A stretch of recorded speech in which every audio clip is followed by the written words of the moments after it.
Welcome to திவ்யநிதின் YouTuber. இன்றைக்கி என்ன பார்க்க போகிறோன்னா, வெண்டைக்காய் வச்சு ஒரு புளிக்குழம்பு செய்கிறது எப்படின்னு பார்க்கலாம். இதுக்கு தேவையான அளவெல்லாம் டிஸ்கிரிப்ஷனில் இருக்குது, செக் பண்ணிக்கோங்க.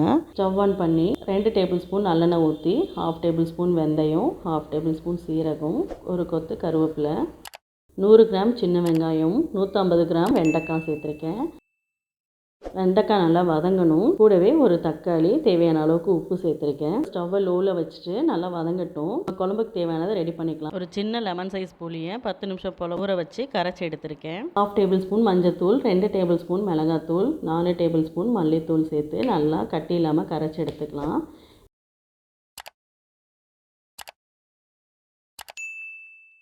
இப்போ வெண்டைக்காய் நல்லா வதங்கிடுச்சு. நம்ம ரெடி பண்ணி வச்சுருந்த குழம்ப அதோடு சேர்த்து நல்லா கொதிக்க விடணும். கொஞ்சமாக தண்ணி சேர்த்துக்கிறேன்.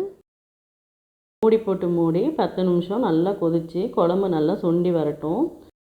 நல்லா எண்ணெய் பிரிஞ்சு புளிக்குழம்பு ரெடி ஆகிடுச்சு. இது கூட முட்டைக்கோஸ் பொரியல், கீரை பொரியலோடு வச்சு சாப்பிட்றப்ப ரொம்பவே நல்லாயிருக்கும். இந்த வீடியோ உங்களுக்கு பிடிச்சிருந்ததுன்னா லைக் பண்ணுங்கள், ஷேர் பண்ணுங்கள். சென்டரில் இருக்க லோகோ டச் பண்ணி நம்ம சேனலை சப்ஸ்கிரைப் பண்ணிக்கோங்க. தேங்க்ஸ் ஃபார் வாட்சிங்.